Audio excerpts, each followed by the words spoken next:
Entonces, ¿cuánto por la chica?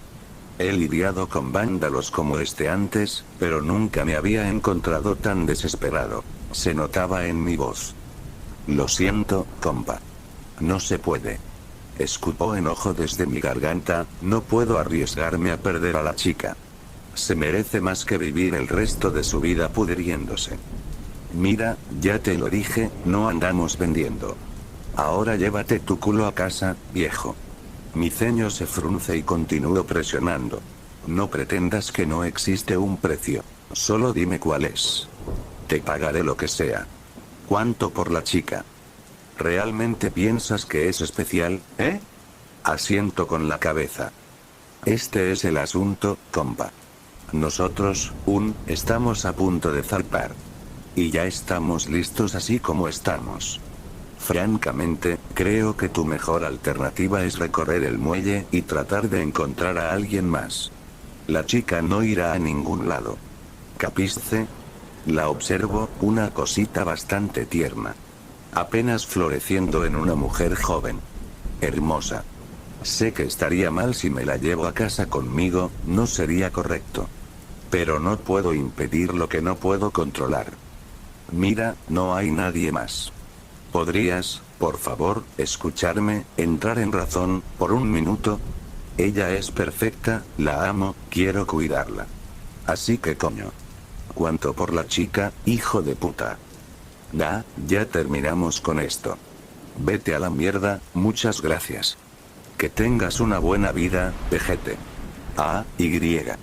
Usa protección.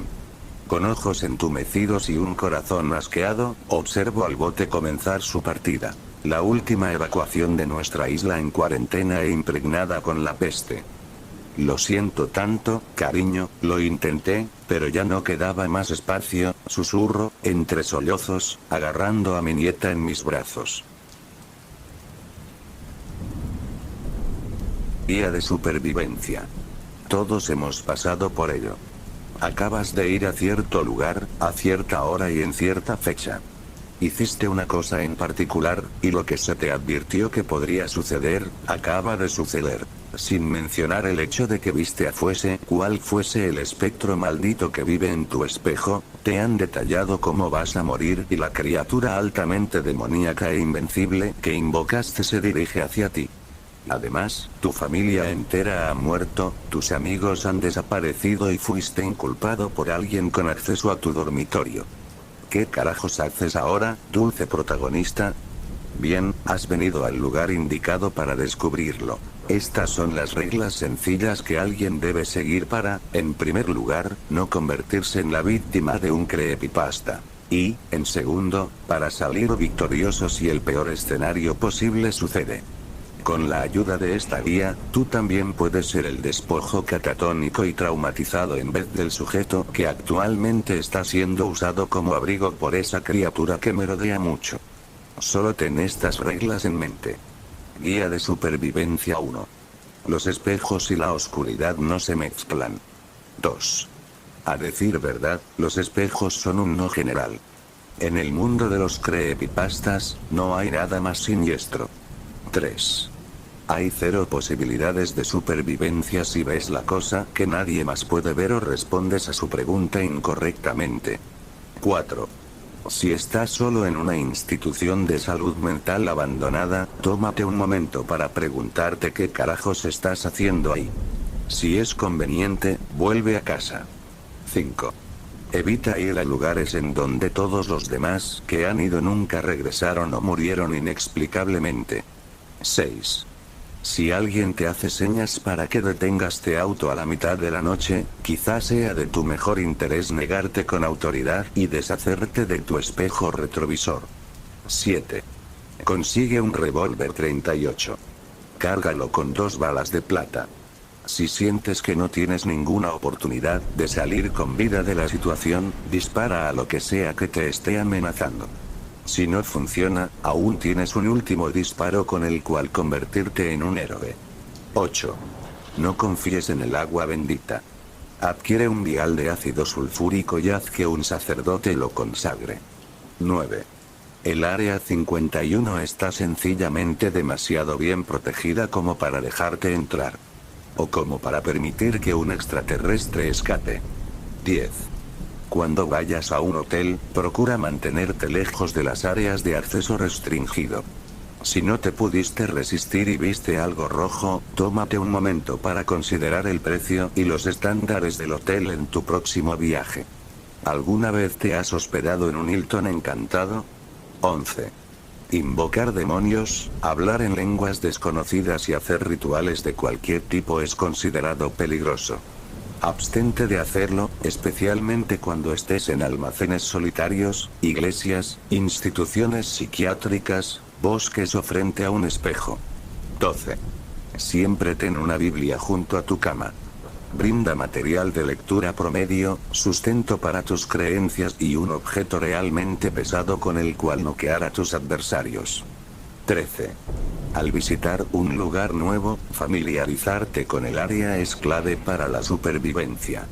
Inquiere sobre lugares malditos, leyendas, peligros y otros datos semejantes. Escucha el consejo de los lugareños y no tengas pena de preguntar si no estás seguro de cuáles desapariciones o ataques fueron paranormales y cuáles no. 14. Las compañías farmacéuticas ancestrales no podrán ayudarte, a no ser que necesites específicamente sangre del inocente, aceite de serpiente o jarabe radioactivo. ¿Qué es nunca? 15. Si encuentras 666 mensajes en tu teléfono o correo electrónico, lo mejor será cambiar tu proveedor de servicio. Tampoco te molestes en escuchar o leer los mensajes. Es spam. Extradimensional, tal vez, pero spam al fin y al cabo. 16. Los sacerdotes japoneses purifican los cuartos, agitando su katana por el espacio. Además, su ritual es 100% efectivo contra formas corpóreas. 17. Si te gusta planear a futuro y tienes algo de dinero, cómprale a tus tíos una casa en Bel Air. Nada podrá dañarte ahí, sin importar cuán asustada esté tu madre. 18. Si tienes que firmarlo con sangre, no tienes que firmarlo. 19. Antes de que empieces a nadar en las aguas gélidas de un lago turbio en el centro de un bosque oscuro a la mitad de la noche, pregúntate si realmente quieres viajar a una ciudad inmemorial y aterradora. Si la respuesta es no, quédate en casa a ver la programación de calidad disponible en Netflix. 20. Incluso si estás seguro de que correr no te salvará, siempre es bueno intentarlo. 21. Ver estática en la televisión por periodos de tiempo prolongados puede ser dañino para tu salud. Prueba la televisión por satélite para resolver este problema. 22. Compra un gato. Esas bolas de pelo parecen advertir fenómenos sobrenaturales mejor que nosotros. Y, si estás muy desesperado, simplemente arrójalo contra lo que sea que está por atraparte. 23. Intenta no cerrar tus ojos. Nunca. Si tienes que, solo hazlo brevemente. 24. La seguridad está en los grupos. Si estás asustado, ve por algunos amigos, armas y evita el área en cuestión. 25. Compra un perro. Te defienden hasta el fin, o al menos hasta que sea cual sea el ser terrible que invocaste con las lágrimas de 1000 huérfanos, se lo coma y cague sus despojos. 26. Abstente de usar el nombre verdadero de cualquier cosa. Probablemente hay una razón por la que le dieron un seudónimo. 27. Si oyes cánticos en la lejanía, corre hasta que no los escuches más. 28. Si estás muy grande como para jugar con muñecas, no hay razón para acercarte a esas pequeñas zorras. 29. Matar es tu último recurso de supervivencia. Úsalo esporádicamente, pero con confianza. 30. Si sobrevives, lo cual es improbable, asegúrate de darte fama de desquiciado para que otro pobre iluso oiga hablar de ti. Él o ella te terminará contactando para que le digas cómo llevar a cabo un ritual satánico que invocará a una entidad demoníaca. Tras esto, deja de pretender que estás demente inmediatamente. Cuando la persona regrese con su alma fragmentada en 666 partes y te recrimine por haberle hecho eso, tu casa ya estará a la venta. 31. Nunca, pero jamás aceptes el cartucho de un videojuego que tuviste cuando eras niño si le falta su etiqueta o está desgastado y su nombre está escrito con marcador, sin importar cuán nostálgico te haga sentir. Es una trampa. Sigue estas reglas sencillas y poco, o masivo, daño te sobrevendrá. De cualquier forma, lo importante es asegurarte de que tu historia sea contada, copiada y pegada repetidamente. Livión. Sus ojos se abrieron de repente. La grisácea claridad de una luz que parecía venir de todas partes hirió sus pupilas. ¿Cuánto tiempo llevaba dormido? No lo sabía con certeza. Su cabeza daba vueltas y sentía los miembros entumidos. Dios, qué frío tan horrendo lo invadía. Se incorporó, lentamente, y miró, confundido, la habitación en la que se encontraba. ¿No era ese su cuarto de siempre, su lugar seguro? No, no sabía bien cómo, o por qué, pero las cosas se veían diferentes. Caminó, lentamente, hacia la puerta. La puerta. ¿Dónde estaba la puerta? El muro desnudo parecía burlarse de su desconcierto. En su lugar, estaba un espejo. El mismo espejo que lo vigilaba al dormir. No te mires, pensó. Hagas lo que hagas, no te mires. Casi inmediatamente, se rió con nerviosismo de su temor. ¿Por qué no habría de verse en el espejo? ¿A qué podría temerle? Solo era su reflejo, ¿o no? Y, sin embargo, no lograba reunir el valor de hacerlo. De alguna manera, sentía que no le iba a gustar lo que vería. Todo era tan diferente. Todo lo que lo rodeaba era extraño, como si, por un segundo, casi no pudiera reconocer su propia casa. El hogar que tanto amaba. Intentó frotar sus manos vanamente para mitigar el frío terrible que lo invadía. Quizá, calculó mientras se acercaba con pasos vacilantes hacia el gran espejo ovalado que semejaba las fauces de alguna bestia descomunal. ¡No! Se escuchó gritarse a sí mismo. El sonido feroz, casi gutural de su propia voz lo sobresaltó, segundos antes de escuchar el estruendo. ¿Qué había sido eso? Sintió cómo, lentamente, el terror profundo a lo desconocido lo invadía en oleadas frías, paralizándolo. Ahí estaba de nuevo. Rumores, ruidos indeterminados se escuchaban por doquier, semejantes a arañazos detrás de las paredes, o al martilleo incesante de un centenar de dedos acechándolo a través de las ventanas. Por el rabillo del ojo creía ver rostros difuminados en movimientos sinuosos. Criaturas aformes que se aproximaban hacia él con grandes muecas, sonrisas vacías que lo llenaban de espanto. Sentía manos que rozaban su espalda erizando sus cabellos. Le parecía escuchar la respiración pesada de alguien o algo que lo espiaba. Así había sido por demasiado tiempo. Más del que podía recordar. Y ese maldito frío. Cerró los ojos, apretó los dientes e intentó distraerse. Cubrió sus oídos con las manos y comenzó a hablarse a sí mismo en voz alta, tratando de recuperar la calma. Había funcionado. Las imágenes aterradoras se habían marchado. No había más ruido que el sonido temeroso de sus propios pasos, avanzando, trastabillando por el pasillo. Sin apenas saber cómo, había logrado salir de su habitación. Aquí afuera el frío había menguado, haciéndose más sutil. Pero el brillo mortecino de la luz que se colaba suavemente por debajo de las puertas y a través de las rendijas formaba sombras y siluetas en las paredes que hacían que un sudor helado y viscoso le empapara la frente y el cuello. Tuvo la sensación de que no estaba solo. Una corriente de aire repentina agitó con violencia las cortinas, llamando su atención hacia el ala de la casa que se hundía más en la penumbra. Un extraño resplandor provenía de aquel rincón. Se acercó conteniendo el aliento, con los músculos tensos, los ojos vidriosos y en la lengua una extraña sensación pastosa. Y entonces los vio.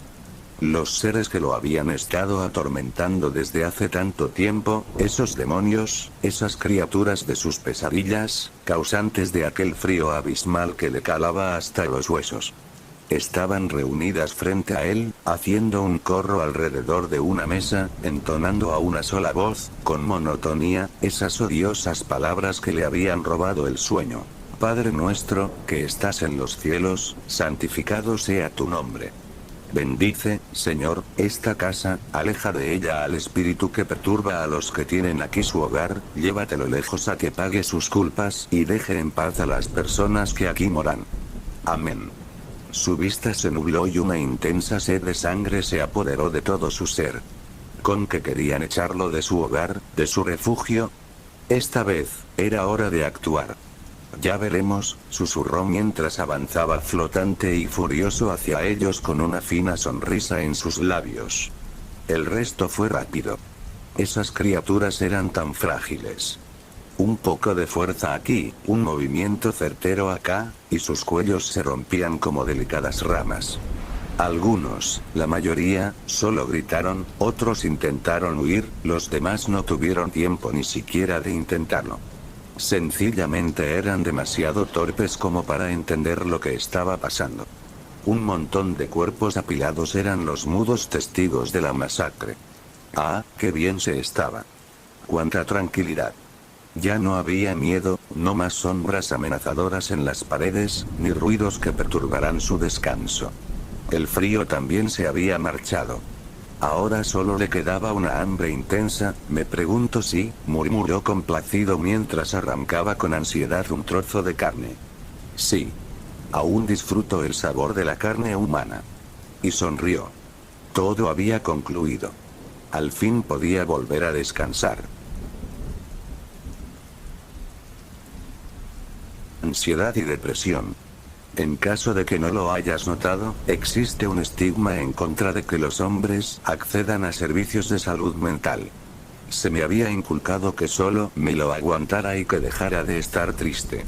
Incluso a la edad de 8 años, mis padres no tenían tolerancia alguna para mi miseria. Los dos son de China. Como padres chinos tradicionales, no creen en la terapia. Solo querían que me hiciera más fuerte. Pero lo único que sentía era debilidad. No estoy seguro, exactamente, de cuándo convertía los sentimientos en amigos imaginarios, pero no recuerdo ningún momento sin ellos. Sus nombres son ansiedad y depresión. Supongo que los culpo por todos mis problemas. Cuando me visitan, sé que las cosas se pondrán mal. Puedo estar en un lugar congestionado, y ellos me causarán un ataque de pánico que tomará control de mi cuerpo. Duermen encima de mí por la noche, constriñendo mi respiración. Me siguen de lugar a lugar sin ningún remordimiento. A decir verdad, me acechan. Ansiedad es un hombre delgado sin brazos. Está completamente desnudo, con dedos que salen de su piel. Burbujea baba y escupe pedazos de moco por todos lados. Cuando no está babeando, me está murmurando cosas. Siempre murmurando. Tus padres te odian. Nunca serás nadie. Te morirás pronto. Su voz suena sorprendentemente como el inglés maltrecho de mi padre.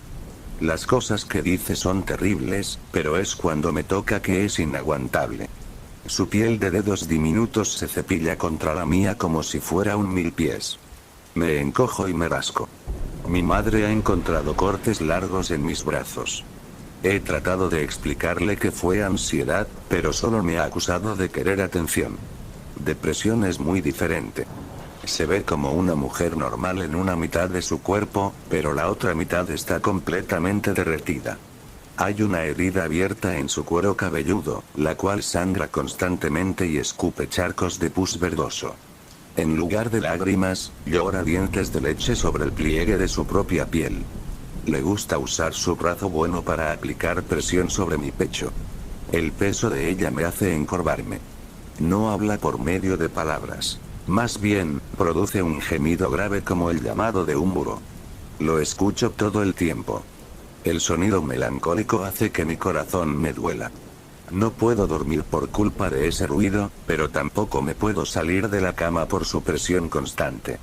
Lógicamente, sabía que no eran reales en un sentido tradicional. Eran producto de mi imaginación. Pero su impacto era innegable. Trabajaban juntos para hacer mi vida lo más difícil posible. Me encontraba totalmente solo, excepto por ellos dos. Al menos hasta esta mañana. Me desperté con depresión durmiendo sobre mi pecho. Su herida de cabeza repugnante estaba escupiendo pus dentro de mi boca. Traté de hablar, de pedir ayuda, pero su bilis mantuvo mi voz en silencio. Ansiedad se escabulló desde el suelo. Cepilló su terrible piel de dedos a lo largo de mis brazos. Apenas podía respirar. Ansiedad sonrió con superioridad y escupió baba encima de mi cara. Llegaron 3 golpes a la puerta. Depresión y ansiedad se pusieron rígidos, liberando sus agarres por un momento. La voz de mi hermana Kim provino desde el pasillo. Levántate. Mamá dice que te tengo que llevar a la escuela. Traté de hablar, pero la acidez de depresión aún estaba atascada en mi garganta. Kim suspiró ruidosamente y abrió la puerta a la fuerza. Dije que te levantaras. Grité cuando la vi. Ella tembló por la sorpresa. ¿Qué mierda pasa contigo? Me cuestionó. Mi hermana se quedó parada en el marco de la puerta, su rostro era una combinación de confusión y repulsión. Pero, en su hombro, estaba una criatura. Era un esqueleto como el de un ave con sus garras enterradas en el cuello de ella. Su cabeza era un tazón pútrido de vómito. Había 2 ojos flotando en el líquido rancio, girando en círculos. Kim me observó, completamente inconsciente de la cosa que estaba encima de ella. Kim, ¿qué es eso? ¿Qué es qué? Apunté a su hombro. Ella observó alrededor, pero no vio nada. Eres un maldito psicópata, ¿sabías eso? Ahora levántate para que te pueda llevar a la escuela. La cosa en su hombro hizo un sonido ruidoso de gorgoteo y luego comenzó a hablar. Su voz era una combinación de la voz de mi madre y un lamento agudo. Estaba señalando tu grasa. A tu cuerpo obeso y feo. Eres una cerda asquerosa. Nunca serás lo suficientemente delgada. Las facciones de Kim se inhibieron un poco. ¿Por qué está diciendo eso? Me lamenté. Ella me observó como si fuera una cucaracha. Te has vuelto loco oficialmente. Se dio la vuelta y se fue. La escuché entrar al baño. Me quedé acostado en mi cama por unos momentos. ¿Qué acababa de ver? Temblando, me paré. Quizá Kim tenía razón. Me estaba volviendo loco. En realidad, no me sorprendería. Ansiedad se espabiló y me susurró. Siempre has estado loco. Depresión arrastró su forma derretida detrás de mí mientras me estaba vistiendo. Traté de pretender que no acababa de ver a ese demonio rasguñando a mi hermana. Era temprano, quizá fue un sueño. Fui al piso de abajo mientras Ansiedad me empujaba con sus dedos diminutos. Vas tarde. Tu familia te odiará aún más. Mis padres estaban en la cocina.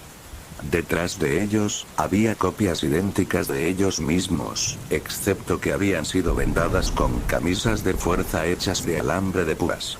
Las copias estaban gritando, forcejeando en contra de sus ataduras. Pero mis padres no las notaban. Mi padre estaba leyendo el periódico. Mi madre estaba terminando su desayuno. Su copia se arrojó al refrigerador, tratando de hablar. Se vertió arena de su boca. Buenos días, me dijo mi madre alegremente. Se me cayó la quijada. ¿Cómo era que no podían ver, ni oír a esas copias repulsivas? Kim pasó a mi lado para entrar a la cocina. El monstruo aún estaba posado encima de ella. Su cráneo de vómito era un poco más grande. Ella agarró las llaves del mostrador. Vamos, psicópata. En el auto, traté de orillarme tan lejos de Kim como era posible. La cosa en su hombro no parecía estar interesada en mí. Solo seguía hablando con ella. Cerda gorda. Nadie te ama. Puta vaca fea y enferma. Kim conducía en silencio. Me di cuenta pronto de que no solo era mi familia. Todos con los que nos cruzábamos tenían algo enfermizo encima o cerca de ellos. Los demonios marcaban a los transeúntes. Ninguno se veía igual, pero cada uno era perturbador. Un hombre tenía un lobo gigante que enterraba sus dientes en su espalda. Una mujer estaba rodeada por una nube negra con cientos de manos extendidas. Traté de cerrar mis ojos, pero ansiedad utilizó sus dedos diminutos para abrir mis párpados a la fuerza. Kim me dejó en la escuela en menos de 10 minutos. Vi a los chicos en mi salón de clases, chicos que había conocido por años, siendo acechados por criaturas repulsivas. No quería salir del auto. Kim entrecerró sus ojos. ¿En serio, estás bien? Alcé mi mirada hacia ella. Quería decirle desesperadamente lo que estaba sucediendo. Depresión me pegó un puñetazo en el estómago. Ansiedad me murmuró: no pongas esta carga en ella. No vales la pena. Estoy bien, dije silenciosamente. Salí del auto y me dirigí al edificio. No me podía concentrar en nada. Lo único que podía ver eran los seres horribles que estaban atormentando a mis compañeros de clase. Alicia, la chica que siempre me había gustado, tenía una lengua distintivamente larga colgando desde el reverso de su cabeza. Le lamía su cabello y continuaba jalándolo. Si ella tomaba una hebra individual, la lengua dejaba de lamerla por un momento antes de comenzar de nuevo. Bemi, mi mejor amigo, se encontraba cara a cara con una versión de su padre. Excepto que esta versión era pequeña, más o menos del tamaño de una manzana, y estaba sentado en su oreja. Le gritaba: sé el buen chico de papi. No le digas a tu mami. Este es nuestro secreto. ¡Qué buen niño! Carrie, la estudiante más inteligente de la clase, tenía dos cabezas que estaban creciendo desde su cuello. Una se veía enferma y estaba muriendo, tosiendo pus similar al que depresión supuraba de su cráneo. La otra cabeza estaba en llamas, riendo histéricamente y mordiéndole las mejillas. Incluso mi profesor, Don Morris, tenía un demonio. El de él era un hombre de palitos con flores negras muertas que crecían desde su piel de madera. Una de sus manos estaba enrollada a manera de puño. La otra sujetaba firmemente los genitales de Don Morris. El hombre de palitos presionaba sus dientes y escurría espuma de la boca. Alicia es una niña tan inocente, dijo. Probablemente aún es virgen. Tan pura. Podríamos desflorarla. Podríamos partirla por la mitad. Don Morris continuó dando la clase sin notarlo. Una vez que el primer período había terminado, sabía que me tenía que ir de ahí. Me escabullí y escapé por el campo detrás de la escuela. Ansiedad y depresión me siguieron muy de cerca. Me había acostumbrado a ellos, eran mis monstruos. Pero ver a los seres horribles que acechaban a quienes me rodeaban, fue demasiado. Me detuve en la pequeña área arbolada justo más allá del campo. Era un gran alivio no tener que ver a nadie. Ninguna persona significaba ningún monstruo. Fui capaz de dar 3 respiros hondos antes de que escuchara una rama partirse detrás de mí. Me di la vuelta y vi a Gerald Anderson. Gerald estaba unos grados por encima de mí. Era conocido como el bravucón más grande de la escuela. Pero a mí nunca me había molestado realmente. Yo era demasiado callado como para atraer mucha atención. Succioné mi aliento, preparándome para la criatura terrorífica que representaría su miedo. Pero Gerald estaba solo. No había ningún monstruo con él. Inclinó su cabeza en mi dirección, retirando un cigarro de su boca. Eres ese chico asiático de 9º grado, ¿verdad? Sí. Ansiedad revoloteó a mi alrededor, murmurando repetidamente. Depresión se apoyó sobre mi espalda. Gerald dio un paso más cerca. Te ves como si estuvieras teniendo un día difícil. No tenía idea de por qué me hablaba.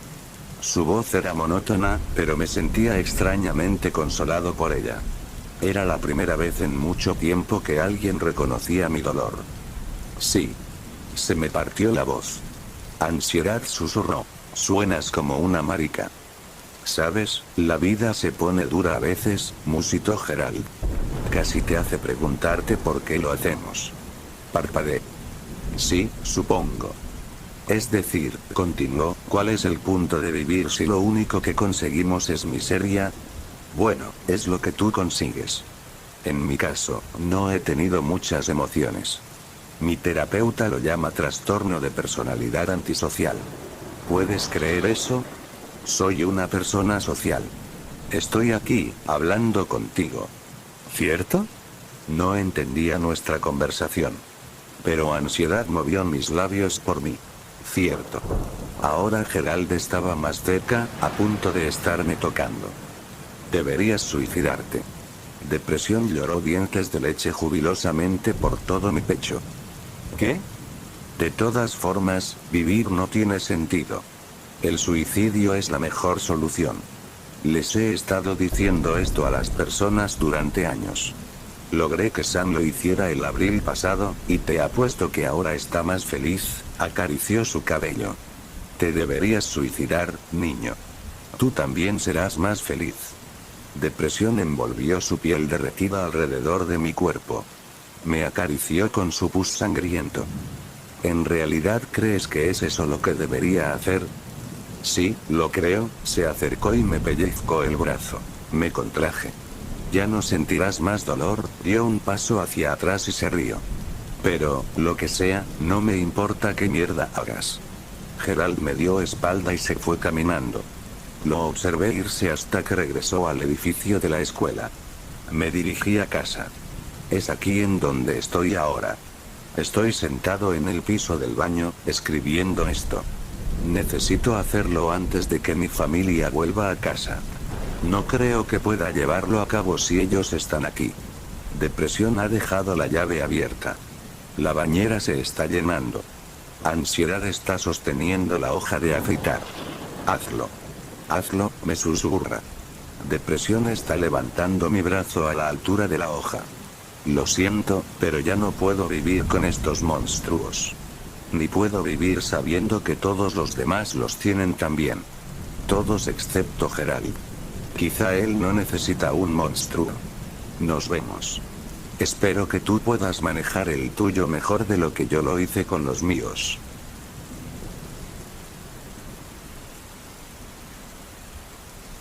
Tuve una infancia abusiva y comencé a rezarle a mis juguetes. Mi padre era un hombre duro. Decir que nos aterrorizó a mi madre y a mí es un eufemismo.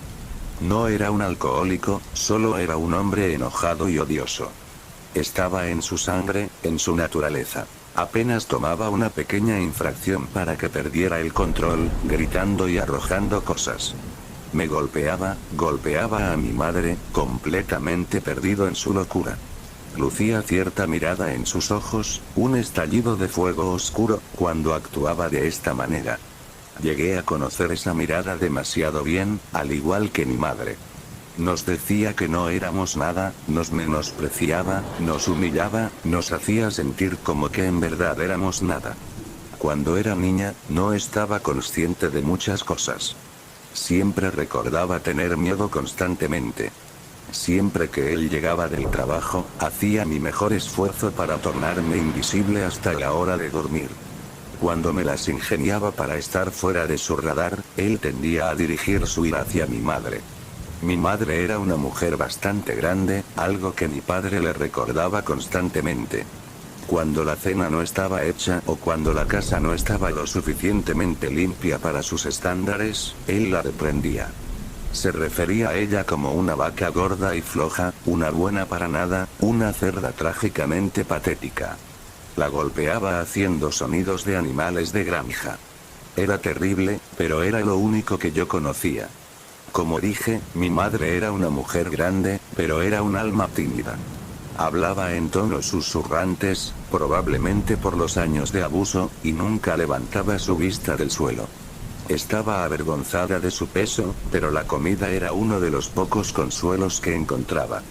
A veces, por la mañana, escuchaba desde mi habitación a mi padre gritándole antes de irse a trabajar. Yo salía a la cocina y ella estaba sentada en la mesa del comedor con medio litro de helado, llorando y comiendo. La mayoría del tiempo, ella estaba amoratada. Un recordatorio de mi padre de que él siempre estaba al mando. No sé por qué ella no lo abandonó. No sé por qué nadie tomó la iniciativa y nos ayudó. Me sentía como una prisionera en mi propia vida. Sentía como que algo estaba mal conmigo. No entendía por qué mi padre se enojaba tanto. Recuerdo que, en mi 7º cumpleaños, mi madre me compró un animal de peluche. Bueno, en realidad no era un animal, era un fantasma de felpa. Era más o menos del tamaño de 2 puños y de color negro. Tenía 2 grandes ojos azules y la tela estaba conformada de manera que el fantasma tuviera una cola pequeña en forma de una lágrima retorcida. Se veía como un fantasma de caricatura, pero coloreado con esa extraña tonalidad oscura. Amaba esa cosa. Lo llamé Spooky y se convirtió en mi mejor amigo. Spooky me escuchaba, se acostaba conmigo, me permitía llorar en él si era necesario. Llevaba a Spooky a todos lados, abrazando su cuerpecito blando con mis brazos. Él era mi consuelo contra el ataque violento de la ira de mi padre. Incluso si mi padre me golpeaba, encontraba consuelo sabiendo que Spooky estaría ahí después de eso. Fue mi red de seguridad constante durante una temporada de mi vida bastante confusa. A mi madre nunca le gustaba hablar acerca de mi padre, siempre hacía a un lado el tema si yo lo mencionaba, diciéndome que por favor me comportara de la mejor manera posible. Pero Spooky sí me escuchaba, me ayudaba a encontrarle sentido a la violencia y al enojo. Sus grandes ojos azules me llenaban con amabilidad y compasión, y siempre me ofrecía un abrazo cálido cuando estaba llena de tristeza. Las líneas de la realidad comenzaron a mezclarse en mi mente conforme pasaba más tiempo hablando con Spooky. Dependía de su presencia constante hasta un grado que era preocupante. Durante el tiempo en el que mi padre estaba desempleado y su temperamento estaba fuera de control, me quedaba hecha una bola en mi cama, llorando, escuchando a mi madre tratando de calmar a mi padre. Fue aquí cuando comencé a rezarle a Spooky. Le rogué que me rescatara de la pesadilla en la que vivía. Le recé que me salvara.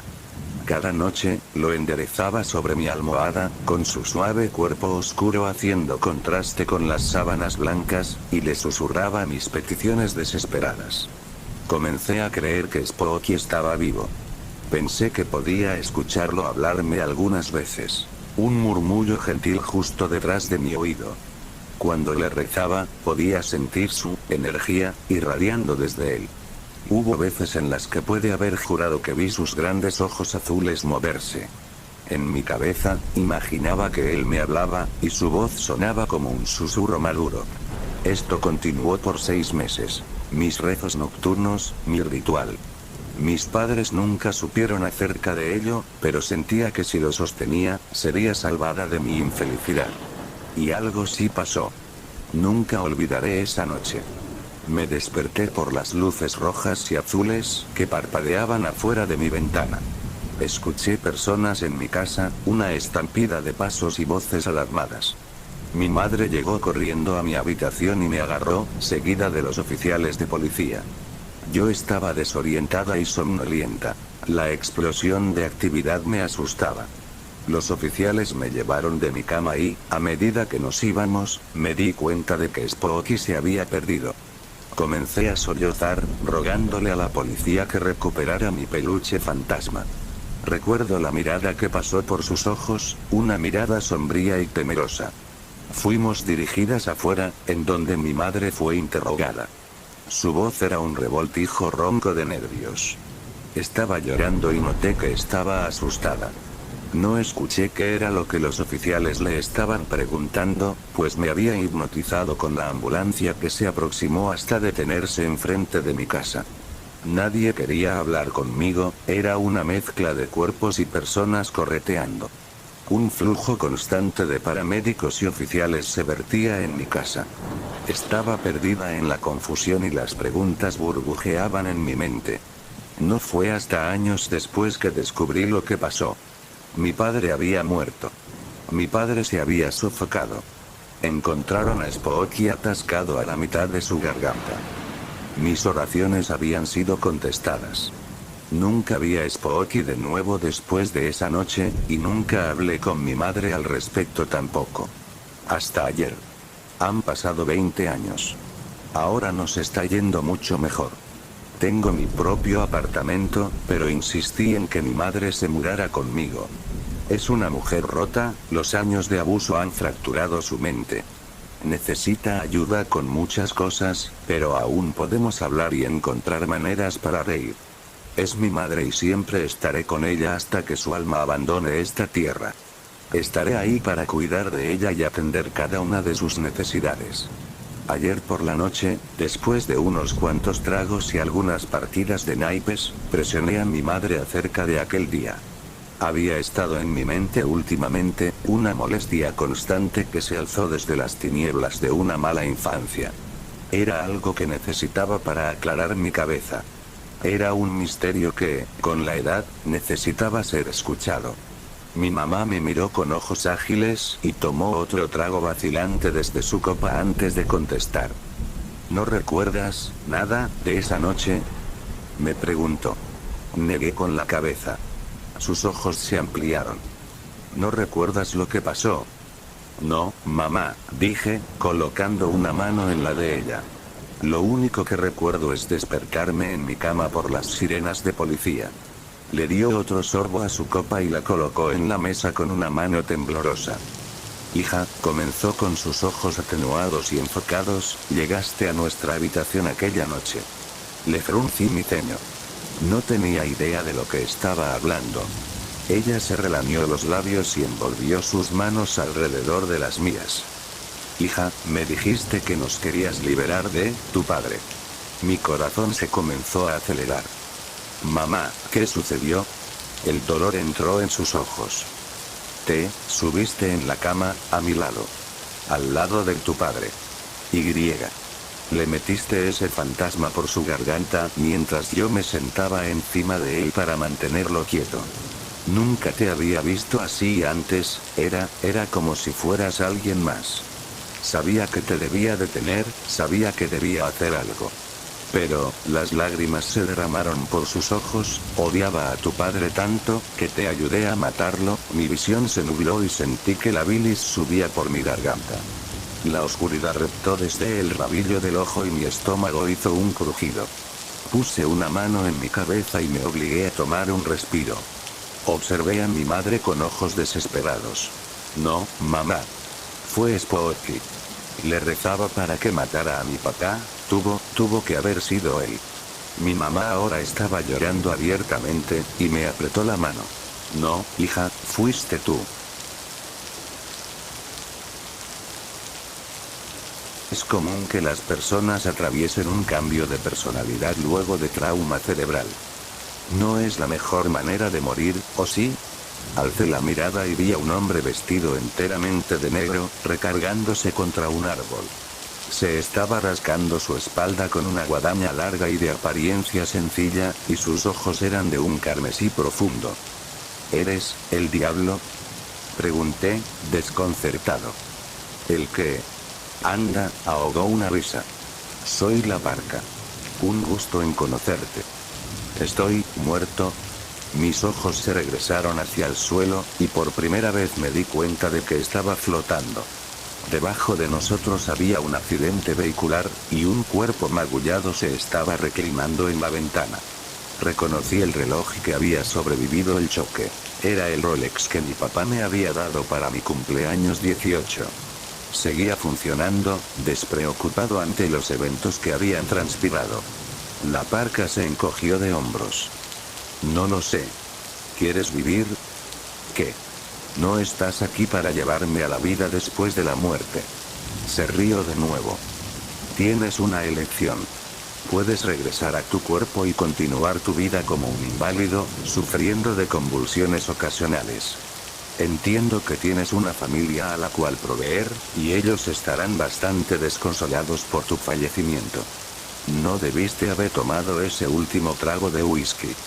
La Parca se detuvo un segundo, y una emoción de curiosidad estelló en sus ojos rojos.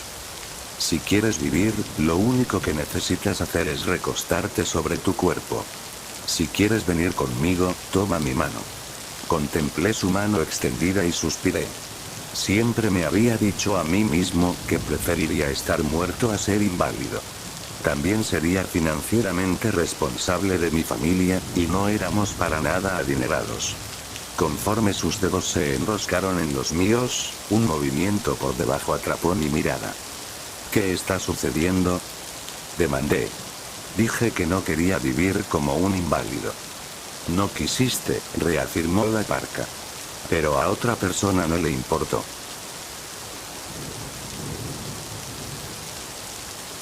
Lo que queda de Jesús. Siempre he hecho demasiadas preguntas. Desde que tenía 3 años, mi pobre padre tuvo que aguantar una descarga de ametralladora de la pregunta por qué siempre que yo encontraba algo nuevo o interesante. ¿Por qué los patos tienen picos en vez de bocas como nuestro gato, Milo? ¿Por qué las abejas son buenas, pero los avispones son malos? ¿Por qué los niños de la escuela hacen pipí parados y por qué las niñas no pueden hacerlo?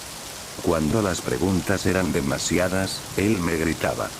Si eso no funcionaba, me mandaba a la casa de mi tía para que me quedara ahí por unos días, mientras se recuperaba de mi parloteo persistente. Conforme crecía, aprendí que recuperarse significaba beber intensamente y llorarle a una Biblia.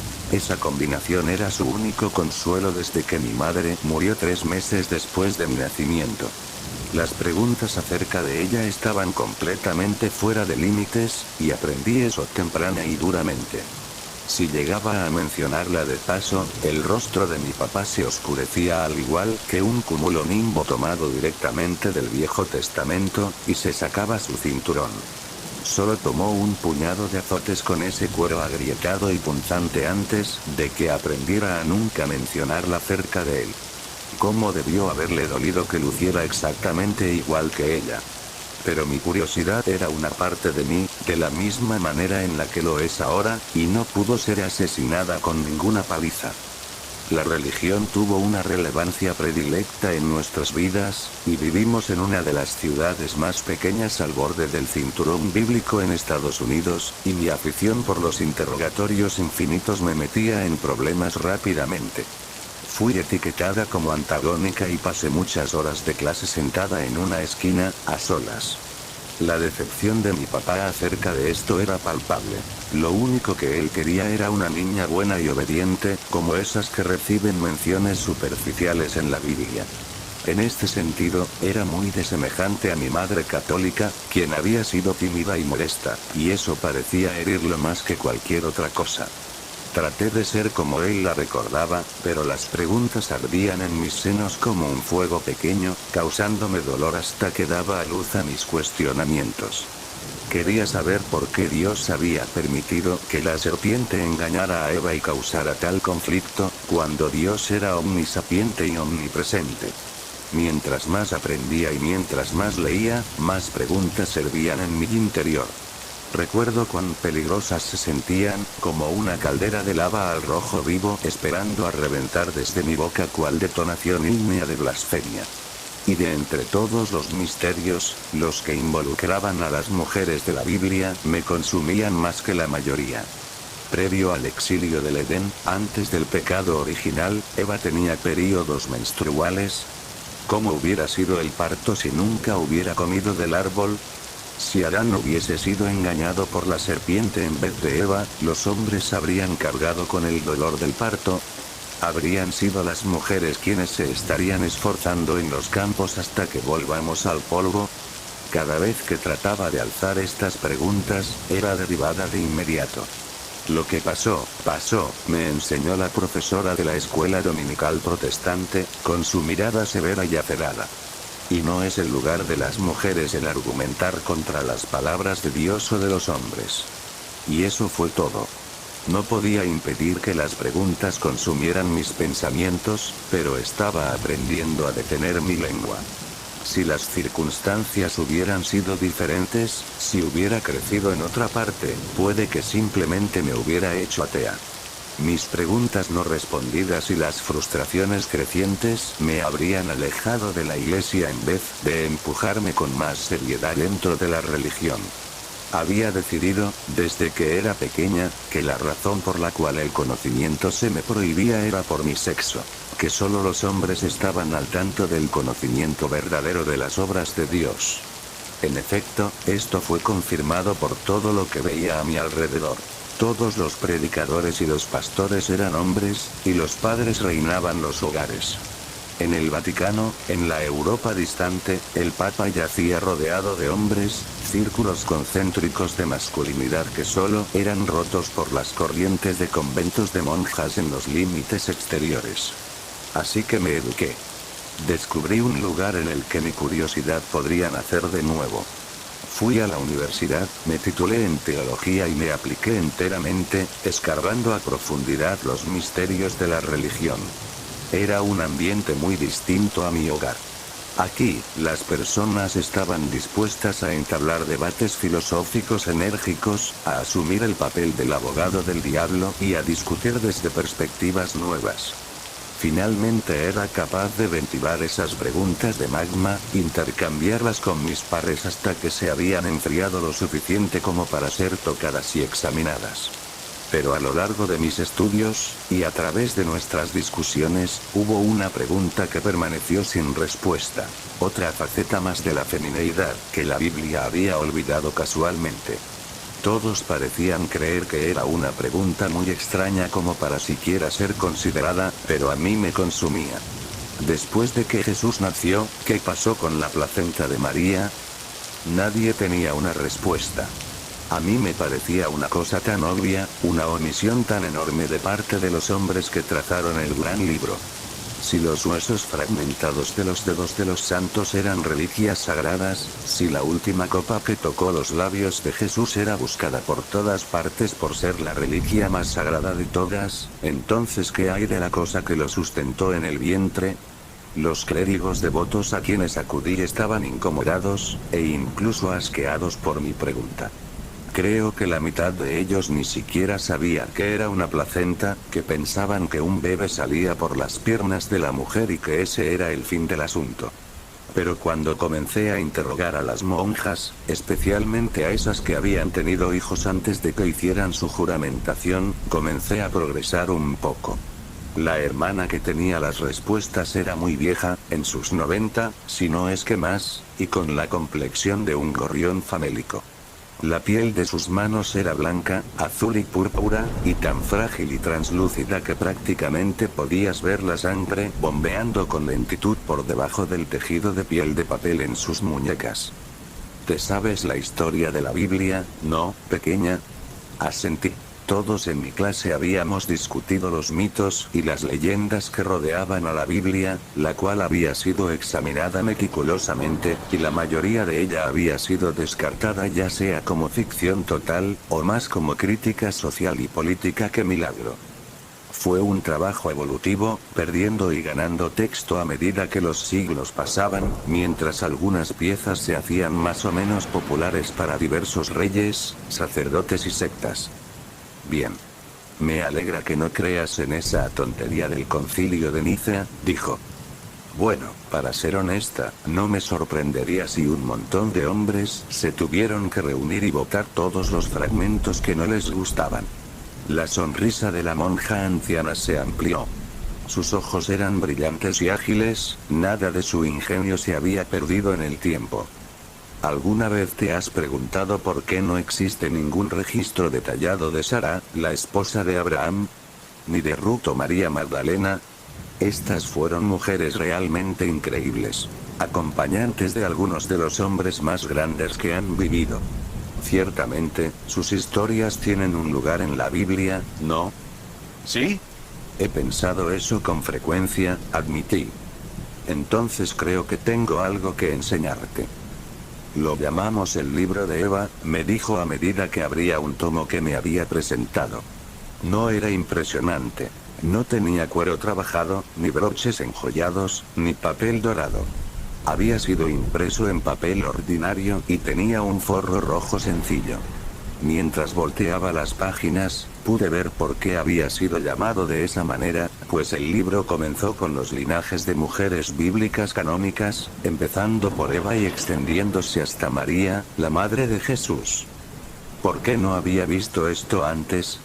¿O al menos oído hablar de él? Porque nadie, aparte de nosotras, está interesado, replicó la monja. Los predicadores honrados no quieren hablar de los esfuerzos heroicos de Eva al dar a luz a 55 hijos, y al haberlos criado por sí misma, en su mayoría. Quieren hablar de la gloria de Jericho, de cómo David mató a Goliat y los milagros de Jesucristo. Los hombres dirigen la iglesia, y los hombres no están interesados en los logros de las mujeres, solo en los de otros hombres. ¿Qué hay de María? ¿Qué pasó después del nacimiento de Jesús? Página 77. Le di vuelta apresuradamente a las páginas del libro. Y después de que entró a nuestro mundo, lo que quedó de su derecho de nacimiento fue encerrado en un cofre de hierro y transportado por las esposas de los 3 reyes. ¿Los reyes magos tenían esposas? Ella resopló gentilmente. Por supuesto que sí. Todos los grandes hombres tenían esposa. Y, con frecuencia, muchas.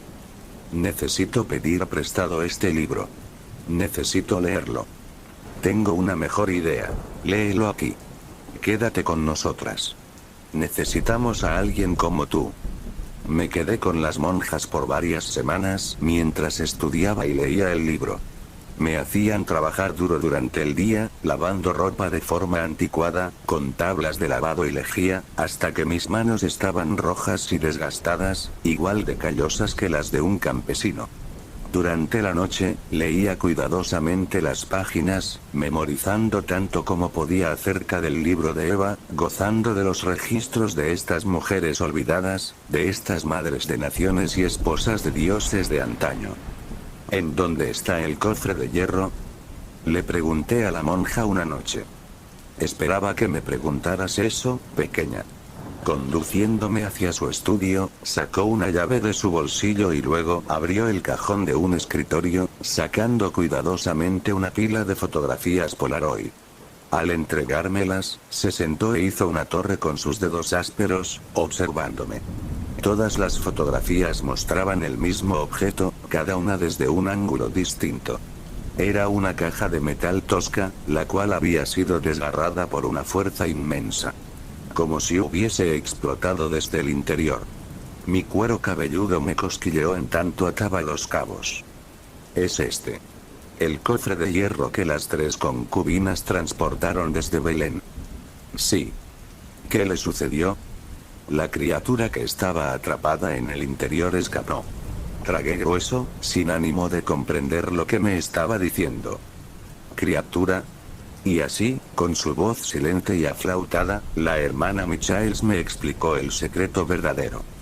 Cuando Dios escogió a María para nutrir el cuerpo de Cristo, Él sabía que su Hijo Divino no podría habitar un contenedor marcado con el pecado original. Para contener a Cristo mismo, el bebé tuvo que ser purificado de todo pecado, de todas las corrupciones de la humanidad. Agarró de nuevo las fotografías, guardándolas bajo llave en el cajón. Por lo tanto, Dios se aseguró de que todas las maldades de nuestros cuerpos mortales fueran empujadas hacia el útero de María, en su placenta, en donde permanecieron, por siempre separadas de Jesús. Pero fue una placenta, no un bebé. ¿Cómo fue que creció? ¿Cómo se convirtió en una criatura? Aunque estuviera impregnada de pecado, aún así era divina, consistiendo tanto de Cristo como de la Madonna. No podía ser calcinada ni podía ser cortada, así que fue sellada. Permaneció en la oscuridad, resguardada por sacerdotes de una orden antigua, a quienes se les encomendó vigilar la reliquia sagrada. Y en esa oscuridad, creció, alimentada por la semivida en su interior, y añorando el alma que carecía. Y al final se hizo demasiado grande para el cofre, ¿verdad? Sí, pequeña. Y ahora está libre. ¿Qué significa eso? Desea venganza. Me había sentido insegura de abordar el vuelo desde Texas a Roma, pero la hermana me prometió que responderían mis demás preguntas. Cuando llegué a la pequeña iglesia de piedra y ladrillo cerca de la costa, un hombre con la cabeza afeitada me escoltó hacia adentro inmediatamente, y luego me llevó a la cripta de la iglesia. Los cadáveres de 7 sacerdotes yacían en el mausoleo frío, esperando su sepulcro. Trataron de detenerlo, me explicó el rector. Ese era su deber sagrado. Trataron de regresarlo con espadas de plata y hierro sagrados. Pero con un solo toque, divagó, señalando a los cadáveres envueltos con lino. Sus muertes fueron únicas, de formas que hicieron que mi estómago se retorciera. Mientras levantaba la sábana del primero, contemplé forúnculos supurantes por toda su cara. Rastros rojos y negros de putrefacción delineaban los vasos sanguíneos de su cuello. Había muerto en cuestión de minutos, aparentemente, sucumbiendo ante una enfermedad tan antigua, que ya no tenía nombre. Otro no tenía marcas en su carne, pero sus ojos sobresalían obscenamente por debajo de sus párpados punteados de venas. El rector me informó que se había asfixiado y murió de rodillas. Su garganta se había tapado con una lechada putrefacta de serpientes y ranas. Quizá lo más aterrador de todo fue el hombre que se había ahogado en tierra firme. Sus pulmones se habían llenado de agua salada, la cual aún goteaba por sus labios cocidos. ¿Cómo? Inquirí. Un solo toque es lo único que se necesita, explicó el hombre, apiñándose del frío dentro de su hábito de lana café. Los tocó una vez a cada uno, y luego los dejó como los ves ahora. No lo comprendo. Si hombres sagrados portando armas sagradas no pudieron herirlo, entonces ¿por qué me han traído a mí aquí? Porque la criatura no posee la forma de un hombre. No lo entiendo. La criatura es una mujer. Reflexioné acerca de eso por un momento. ¿Y crees que otra mujer puede ser capaz de detenerla? Asintió. Sí. Eres joven, fuerte y, aún más importante, no has efectuado tu juramentación inicial o final. Creemos que puede oler el toque de Dios en nosotros, y eso la conduce a la locura. Cualquiera en la iglesia que se le ha acercado, ha muerto terriblemente, como lo puedes ver aquí. Estudié la escena horripilante frente a mí. El miedo arrastraba dedos gélidos por mi espina dorsal. Hasta donde sabía, la criatura solo me mataría en el acto, sin que importara que fuera una mujer o que aún no me hubiera casado con Cristo. Por el otro lado, si llegase a tener éxito en donde hombres de gran fe habían fallado, y quería verla, más que nunca, ahora que esta última pieza de información había sido revelada. Quería saber. No estoy segura de si puedo ayudar, o de cómo. Pero estoy dispuesta a intentarlo. Con un fragmento del cofre de hierro en una cadena alrededor de mi cuello, partía mi cacería.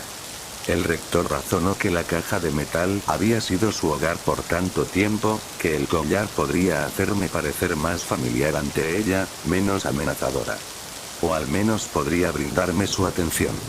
Supuse que descubriría al final si esa lógica era correcta o no, no es como si tuviera otras armas en mi arsenal.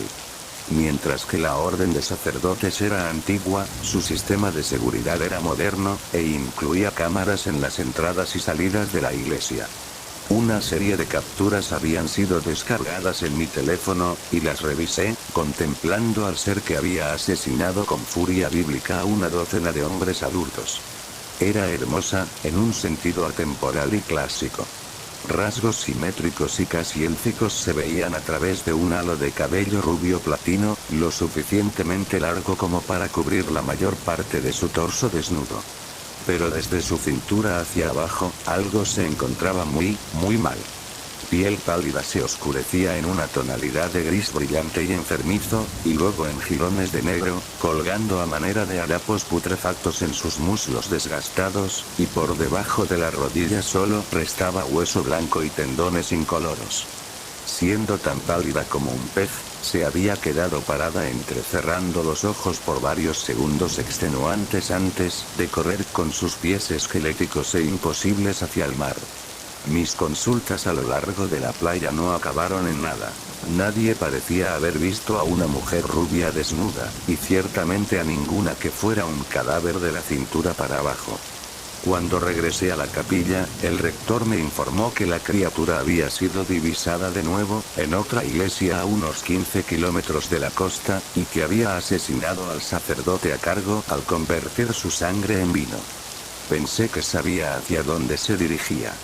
Iba en línea recta hacia el más sagrado de todos los hombres santos del país, el Papa. La vi en la calle antes de que ella me viera a mí. Se había adaptado rápidamente. Pantalones de cintura alta cubrían sus piernas cadavéricas, y botas negras nuevas ocultaban las abominaciones que eran sus pies. Sus mejores cualidades eran exhibidas a su favor con una blusa negra y plateada de hombros descubiertos.